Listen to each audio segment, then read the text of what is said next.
Enough with embrace debate.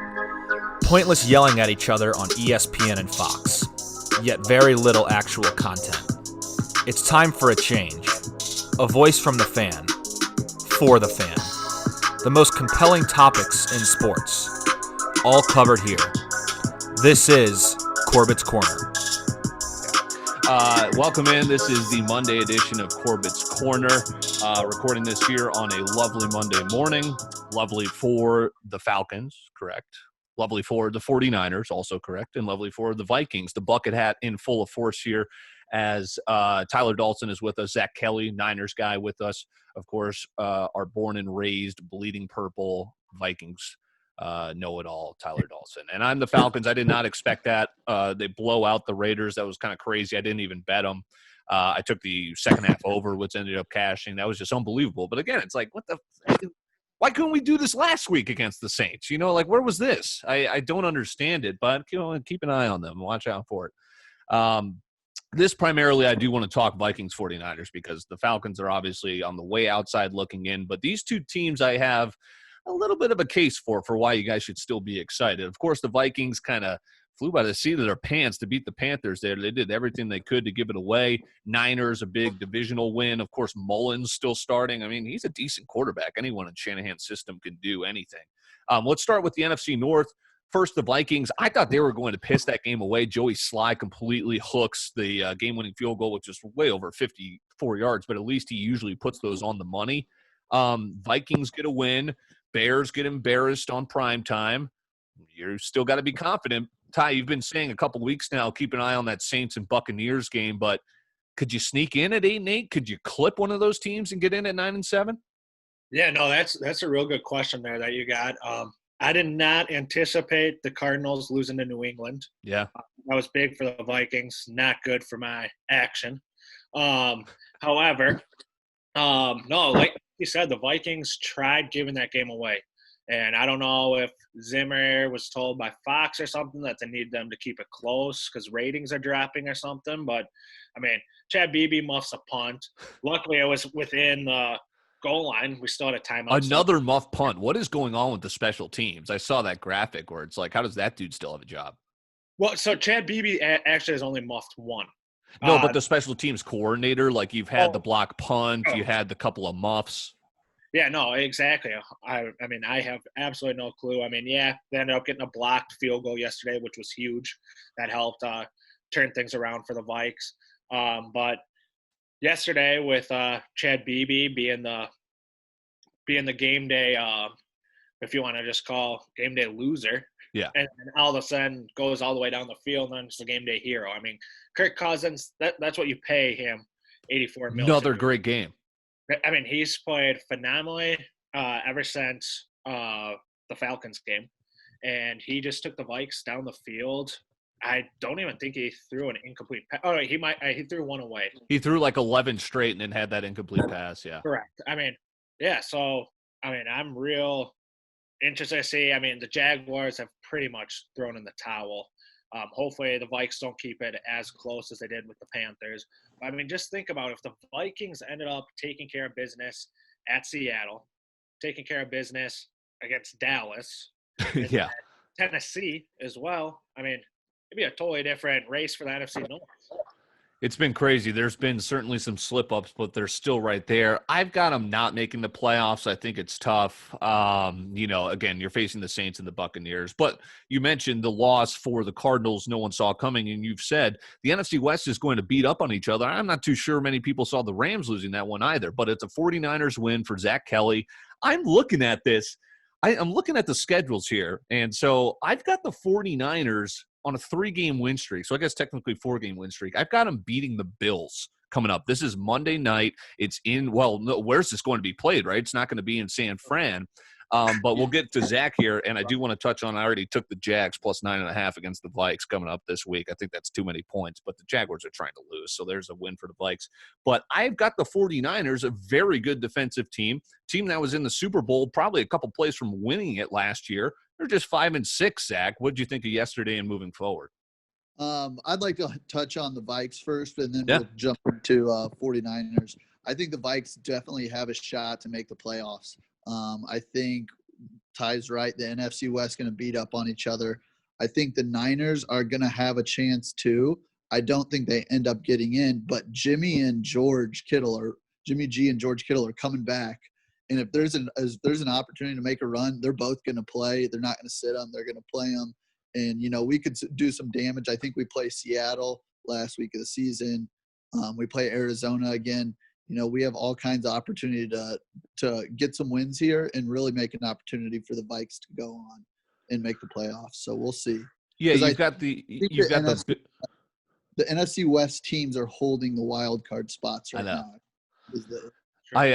Geez, if the Cardinals, if the Falcons just got their head out of their ass and fired Dan Quinn, I mean, we would have been right there. But so you said it. I've got them beating the Bills, and then they've got 2 winnable games. I forget who, but they end the season, Seattle and the Cardinals. So that's going to be interesting. Again, 6 losses might be the number too little too late, especially if you drop both those games. But, I think it's really interesting. It sucks that we have to watch the NFC East get a home playoff game. We're all NFC fringe teams right now, Falcons. I can't believe the Falcons blew out the Raiders. Now we've got the Saints. I kind of love that, but it's going to be tough. I've got the Seahawks winning the NFC West. We'll just kind of open that for either of you. I just think the schedule lines up for the Seahawks to do some damage. They only have 3 losses. I know there are ways that the Rams and, Niners could pick them off, but I think Russell Wilson's still having a great year. We'll get into some talk about MVP later on, but what do you guys think of the NFC West? Do you have any leans to who's going to come out on top there?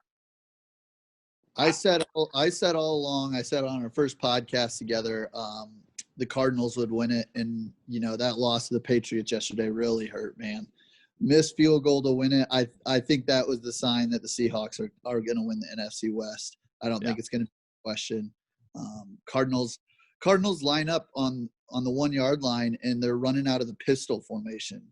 Get a fullback in there and just let Kenyon Drake get you your 1-yard touchdown. Like they're messing around trying to run the read option too much, and it's too frustrating.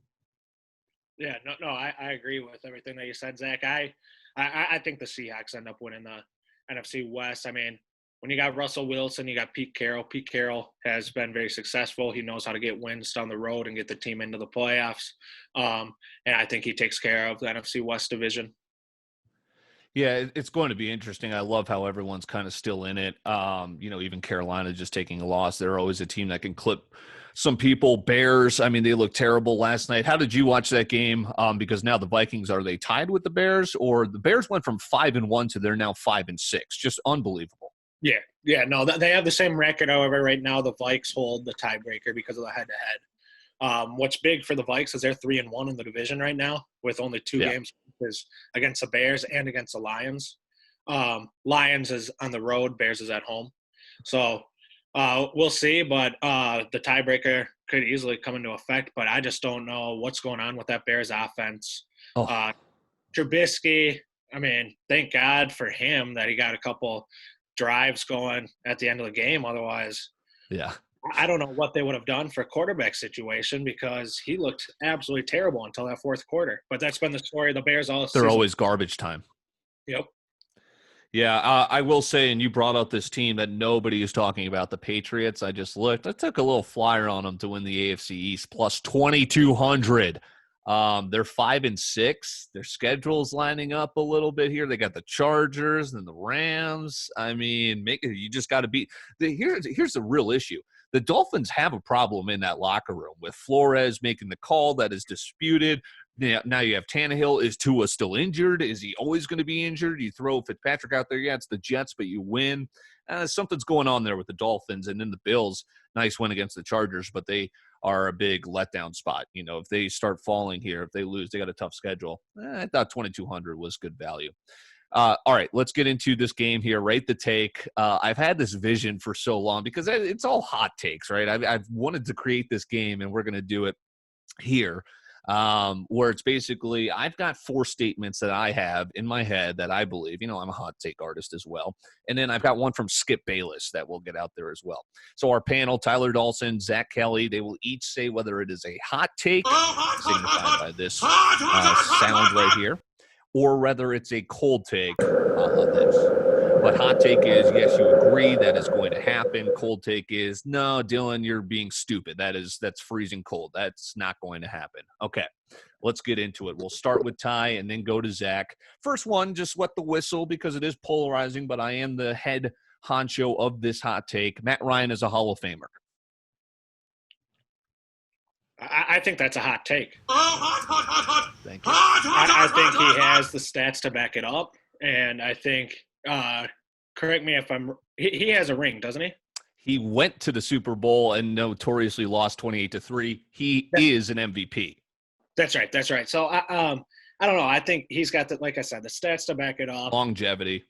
Yeah, longevity, and no, I think that he's definitely going to find his way in the camp. Zach Kelly, is Matt Ryan a Hall of Famer in your eyes? Hot take.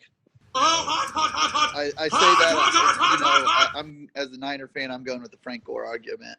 He's got the longevity. He's done it for so many years. His nickname's Matty Ice. He's known for winning football games late and being a contender. He just hasn't always had the defense he needs, or there's something always going wrong with his team. It's not necessarily his fault they've lost. Yeah, just give him a goddamn coach for once. What is he on the all-time passing yardage list? He's going to finish. He's already had over 50,000 yards. He's going to get up to He's and you mentioned the fourth quarter comebacks. He's one of the best NFLs. I think it's him and Stafford. Because they're always down. They have so many fourth quarter comebacks in their NFL career. All right, that's a little self-indulgent one. First one here, rate the take. Both hot takes in your guys' eyes. I like that. Here's a little NFC North and NFC hot take I have. I've got the Packers winning the NFC North. They were in the championship last year. I've got them representing the NFC North and the NFC Conference. I've got them representing the NFC in the Super Bowl this year. Ty, what are your thoughts there? Ooh, that's a tough question. I am going to say that is a cold take, and the reason why here is I think someone's from the NFC West is gonna come out and represent the Super Bowl for the NFC. I think it's either gonna be the Rams or it's gonna be the Seahawks. Yes, the Packers have obviously one of the best quarterbacks of all time in Aaron Rodgers, who can lead a game-winning drive if needed, or even just run them down the field and get quick seven. But I think that the Rams Aaron Donald is unbelievable. Defensively, they have so many weapons. Offensively, however, I think it's going to be interesting. It's going to be interesting. I think I see the Seahawks going. Rams and the Seahawks were the two teams that worried me. Remember, the Packers beat the Seahawks last year at Lambeau. I think if Green Bay gets home field advantage, that's going to help a lot. Zach, are you as high on the Packers as I am? No, I'm thinking cold take here. Something always goes wrong with them. You can have Aaron Rodgers, you can have Devontae Adams. Something always goes wrong. Their defense is picking up this year, but some team's just going to come in and shock the world and beat them in the playoffs, and that's what I think is going to happen. Last one for me, and then we'll hear from hot take extraordinaire Skip Bayless. I've got Alabama winning the title. You can book that right now. Ty, what are your thoughts? I think that's a hot take. I think Alabama definitely gets it done. Mac Jones has been playing very well, and Clemson obviously slipping up. And who knows what's going to happen with Ohio State? I know.